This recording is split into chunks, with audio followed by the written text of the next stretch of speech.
Well, Kurt, mid-playoffs, we got an exclamation point by the boys in Brooklyn over the Milwaukee Bucks. 2-0 lead. What are your thoughts on the series thus far?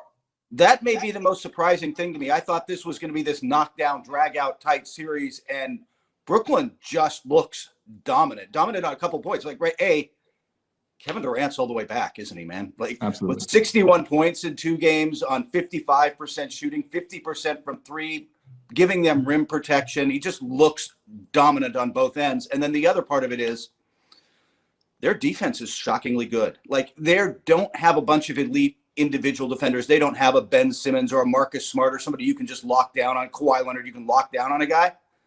But they're all making smart decisions. They're in the right place. They've got a great game plan strategy, and they're executing it, and it's flummoxing Milwaukee, who's just, their offense looks awful. They need a lot more from Giannis, man. Well, yeah, I mean, you mentioned it right there, the 3 stars from Milwaukee. Let me read these to you. Ready? Giannis, 18 points. Chris Middleton, 17 points. Drew Holiday, 13 points. And there was a point in the game where Chris Middleton was 0 for 7 from the floor. Yeah, they can't have that. I mean, this is still, with all the depth they've added and having all the shooters and stuff, and they missed Dante DiVincenzo a lot in this series. At the end of the day, man, those guys have got to step up. Giannis still has to play like an MVP, and he's simply not. Kevin Durant has been the best guy on the floor in this series by a mile, and Kyrie Irving's probably second. Yeah, I mean, look, Kyrie he had 4 for 8 from 3-point land. That first quarter was just basically, you go, I go. Kyrie and KD were just trading punches, and it created a chasm that Milwaukee never got out of. But I think what's most interesting is that the Milwaukee Bucks, when they have that mismatch, right? Think about points in the paint. You got Robin Lopez, Giannis, Chris Middleton trying to get Kyrie Irving on the block, right? Isolate him and just go to work. For some reason, they cannot capitalize on that matchup, which is mind-blowing, Kurt, because I'm thinking to myself, is Kyrie Irving like that great of a defender where you can stop a 7-footer? But if you watch the game closely, you can see that for whatever reason, Kyrie's pushing them out 2, 3, 4, 5 feet off the block. So they're catching it from 18 feet, and then the help's coming quick. And like you said, they're flummoxed. So that has been the biggest circle for me. I'm like, man, even Kevin Durant, where is Kevin Durant pushing out Lopez, pushing out Chris Middleton? There was even that one play where Kevin Durant fronted, I think it was Chris, right? It was Robin Lopez. He fronted Robin Lopez and then got the foul called on the offensive foul because Robin ended up extending, right? So it's just like they're playing great defense. They're getting the guys out of their comfort zones and pushing them far away from the paint. And Milwaukee doesn't have any answers because they're not shooting well from 3. They're not shooting well from 3. And like you said, this was supposed to be a team that got their threes because they were bullying them inside. They were just going to get all these buckets right at the rim. And that just hasn't come to pass. They just have not been able to find the lanes and get in there and get the easy buckets and kickouts. And it's just, maybe they turn it around when they go home. But watching those first couple of games, it's hard to picture how the Bucks come back and win this series. And then that's going to lead to some serious offseason questions in Milwaukee. While has anybody looked better than Brooklyn in the playoffs so far? And we haven't even mentioned the fact that they're playing without James Harden. Yeah, exactly. And they still, I mean, we'll see where that is. They seem that they're not talking about it, and the tone of their comments are concerning. That this is, look, we've talked about these before. Everybody who's had a hamstring knows once it's tweaked, and if it's pretty bad, it's a long time coming back, and you've got to get all the way back, or you just aggravate it again. It's a hard injury to come back from. And just 2 players that played extremely well, in my personal opinion. You have Bryn Forbes coming off the bench from Milwaukee. At that one point in the game, I was like, Bryn Forbes is the only person playing out there from Milwaukee. I mean, he was giving it everything he got on both ends, ended up with 10 points. And then Blake Griffin, I mean, the emergence of Blake Griffin in this series has been phenomenal to watch. In addition to the highlight poster dunks, his impact on the floor, getting the crowd involved, I mean, is undeniable. So let's see what he continues to do there. Yeah, you know what? I think maybe the defining play of this series for me in one play was there was a loose ball. Giannis is kind of going over for it and leaning over to get it, and Blake Griffin dove in front of him on the ball and got it. And that's really been the story of the series, right? Like the Nets are just want this thing more. They're playing harder, they're playing smarter, and the Bucks are almost acting entitled. Like they're not acting like a team in the desperate throes of a playoff series like they need to be. Yeah, I mean, there was even that one loose ball where Kevin Durant was on the ground and they were up by like 20 points. And I'm thinking to myself, wow, that speaks volumes. But on the other side, let's go to Philadelphia.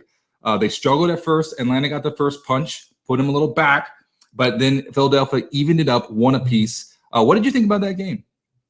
Shake Milton is an unstoppable force of nature, obviously. I mean, that was huge for them because the non-Embiid minutes have been such a problem for Philadelphia, going back years, right?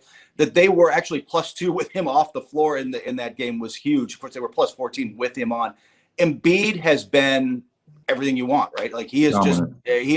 he is what, 40 points in one game, 39 in the other. And I think my favorite play of the playoffs right now so far is, remember, Capella got the alley-oop over him and he was angry and he went down and he demanded the ball in the block and he just put Capella in the basket, just backed him down and went at him like with ferocity. That team is playing really well. I guess if you're Atlanta, you feel pretty good. You got the split on the road. You're going to go, you're going to go home now. Maybe some more shots fall. I think the other thing Philly did really well in game 2 was, and he didn't have any points, but Ben Simmons on Trae Young in a lot of ways defined game 2. Trae was 1 of 7 from 3 in that second game.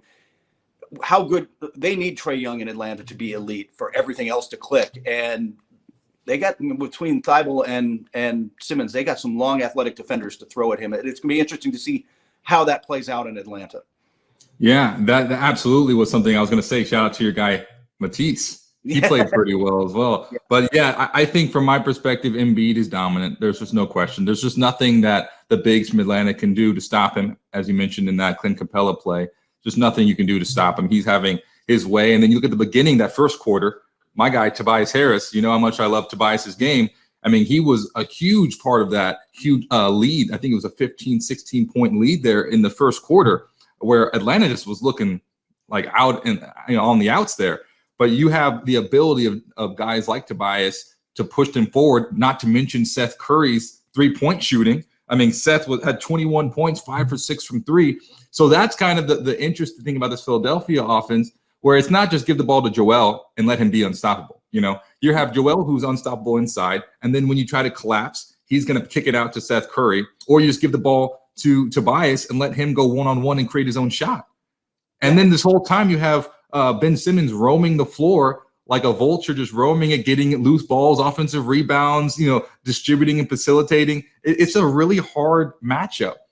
So I think Atlanta, though, because they have shown this kind of ability to almost play the villain, I think that this game 3 is going to be really interesting because they punched him in the face. They got punched in the face. And now I think they're going to come back really strong. I don't think this is one of those young teams that get unnerved.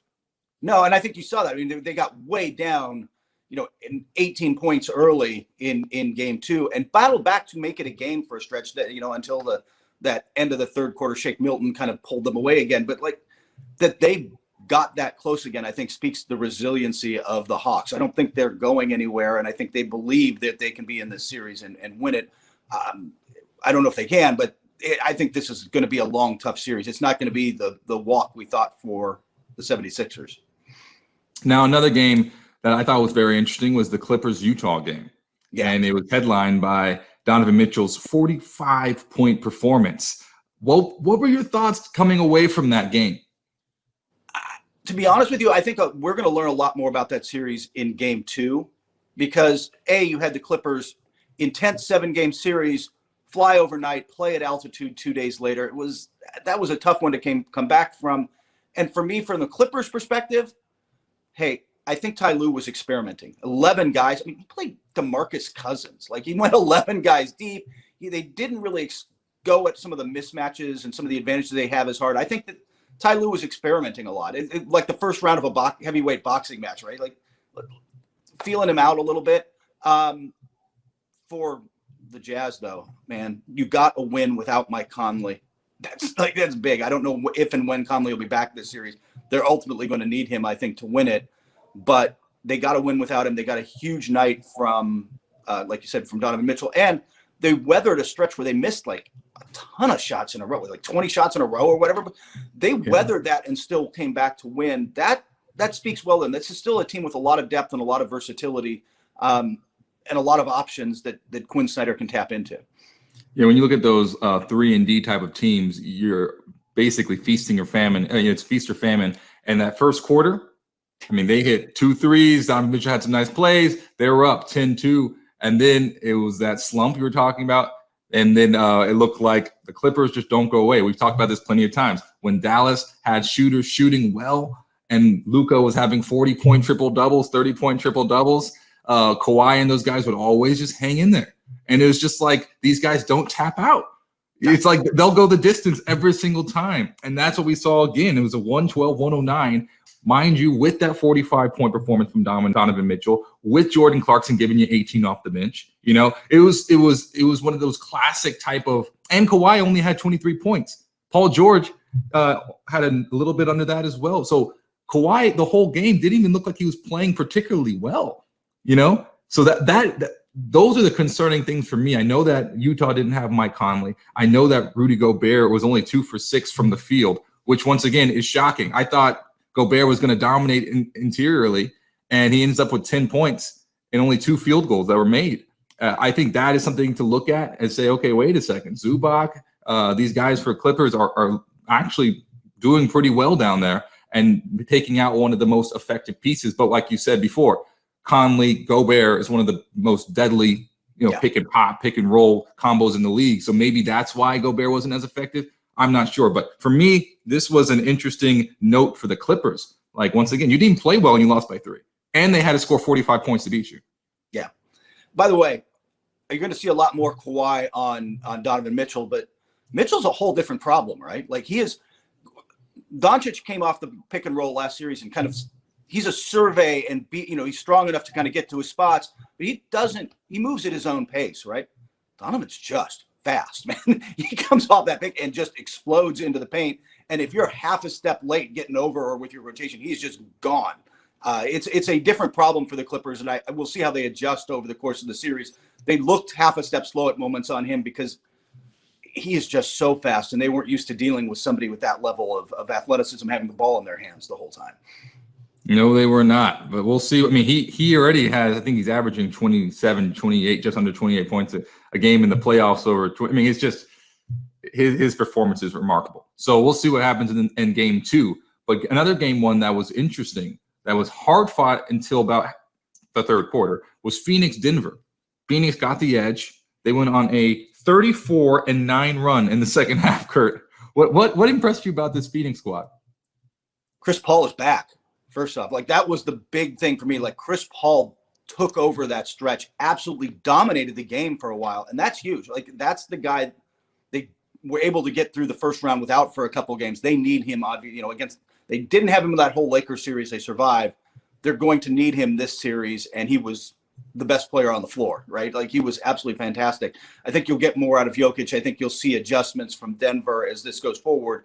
But if they get that Chris Paul with Devin Booker, I don't know if Denver can match up. I don't know if they're so short in the backcourt right now that I'm not sure that they can control that.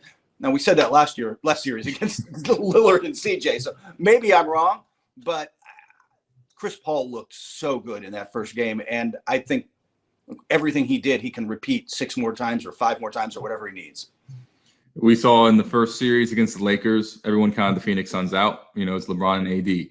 Then obviously there were some injuries there, but they ended up making a statement saying, no, we're not going anywhere. They were the underdogs. This time they're going against the MVP, right?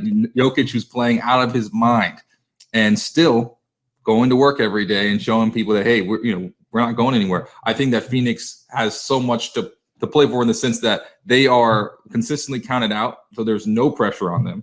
They can just go to work every day. They have young guys who are coming up, DeAndre Ayton, Mikal Bridges, Devin Booker, obviously, who are consistently performing for them. Even the guys off the bench, guys like Cameron Payne are consistently giving them good minutes. This is a team that's confident. This is a team that's young and is playing loose. So that scares me. And not to mention that Chris Paul's leading them and he's feeling good. So that's a very scary combination. What I was really interested in was the DeAndre Ayton, Nikola Jokic matchup. Yeah, I was going to bring that up. Yeah, that to me, he did. I mean, did you see even before the series, Jokic said, he gives me some problems because he's just, we kind of forgot he was the number 1 pick because he's so freakishly athletic and he's just kind of figuring out how to use all that. He really caused him problems in game 1, and it's going to be interesting to see how Denver and Jokic adjust because they've got to. Yeah, because Jokic had 15 points at half, and he finished with 22 points. So he only scored 7 points in the second half, which is uncharacteristic for Jokic, right? And he didn't But have. they basically were trading punches the whole first half. Yeah, and he didn't have that many assists. No, you're spot on. Ayton was critical for them in that game. So yeah, we'll see what ends up happening there. But Phoenix looks dangerous. Well, I think Denver will probably need more from their supporting cast and from their MVP, but we shall see. Next up, Portland. So the Trailblazers, they mutually parted ways with Terry Stotts, 9-year coaching career there. Now that spot's open. What do you think lies in the future for the Trailblazers? Probably more change, to be honest with you. Although we'll see. I mean, Neil Olshey, their GM's press conference was, I'm going to go with concerning for me on some levels, where he essentially threw Stotts under the bus rather than completely give him he was really good for us, but it was time to make a change. It was 9 years. Maybe it's time for a new voice. Maybe it's time for some changes there. But he kept saying, essentially, the roster's fine. The reason we're 29th in the league in defense was the coaching. Now, Stotts has coached top 10 defensive teams. You're rolling. I mean, Lillard and McCollum aren't the greatest defensive backcourt. You're giving heavy minutes to Carmelo Anthony, who's just never been a great defender and certainly isn't now. This wasn't a good defensive roster. I'm curious to see how many roster changes we see. And I'm curious where they'll go with coaches. The hot name there is Chauncey Billups, who's currently busy as Ty Lue's assistant with the Clippers, but that name has been linked there. We'll see what direction they go to bring in something. I mean, right now you got to make Damian Lillard happy, don't you? Don't you, Corey? Yeah, I mean, they look at 4 first-round playoff exits in 5 seasons. Yep. And you have a guy who, like Damian Lillard, who continues to elevate his game every year, and one of the best, I think, guards in the game with CJ McCollum. And then you have the same kind of, we saw Utah with that really potent and lethal idea of having Jordan Clarkson come off the bench for instant offense. We saw Lou Williams fill that role as well, Lou Williams. And Carmelo Anthony is one of the best in the business of giving you 14, 16 in a quarter. He can just do it. No one can stop him. So when you look at the actual makeup of that roster, I think where there's clearly room to grow is on the inside. They've never really, all season long, they were kind of just rotating due to injuries. But Collins, Cantor, and Nurkic trying to figure out what is the right balance down there, and Covington. But yeah, it's an interesting conundrum, because every time I watch the Portland Trailblazers play, I'm thinking to myself, this team should be better. They just should be better, and I don't know what it is. So I think that this is their solution is maybe we have a coaching change and see if we can maximize some of that potential. And that'd be interesting to see what direction they go.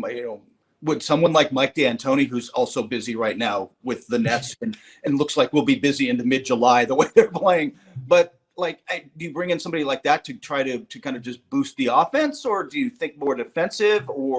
And I mean, like I said, I'm just curious what the personnel changes are, because I think you're going to see some shakeups there. They've got to keep Damian Lillard happy, and he's clearly frustrated, and I don't blame him. He's like you said, this is one of the top 10 players in the league, and they keep getting bounced in the first round, and he wants to see more done to maximize that, and I can't blame him.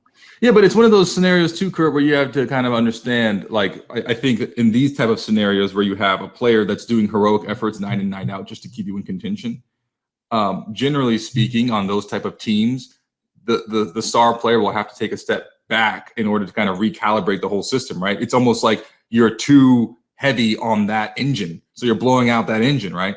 But the problem is that if you set those kind of standards and say, hey, you're the guy who scores 30 points a game, and you're the guy who does this, how do you say, actually, we need you to score 25 points a game? It's the same scenario that we saw with LeBron and Anthony Davis, right? You bring in Anthony Davis, LeBron's numbers are going to change because the game changes, right? Now the offense goes through Anthony Davis. So I'm curious to see if a coach would be, have the courage, and if Damian Lillard would want to say, okay, look, what has been happening, my numbers are out of this world, and everyone knows I can play. But is that the best thing for my team in order to win games more than just this first round, or more than just all-star appearances? If I want to win a championship, how do I need to change my game in order to allow other people around me to get better? And that's a really hard conversation to have. So I'm not sure what that looks like. Yeah, that's a really great point, and I think that's why hiring the right coach matters. Chauncey Billups might be a guy who can make that argument. Even Mike D'Antoni, like some of the names they're going to talk about, have the gravitas to come in and make that point where, like, if you promote an assistant from somewhere, that might be tougher. I think that they've got to go with somebody veteran. Terry Stotts, by the way, is going to land on his feet. There's an opening in Indiana that he has been linked to, sadly, since before that opening existed. But Nate Bjorkgren's out in Indiana, and he had a rough go of it in his first year. I think he learned a lot of hard lessons about communication as a coach. It'll be interesting to see what direction they go, but Stotts has been linked there for a while. Yeah, and Indiana too was part of that blockbuster Harden trade that shook up the league. So imagine your first season coaching and then that happens. Yeah, it is. And I just think, look, I think we all learned from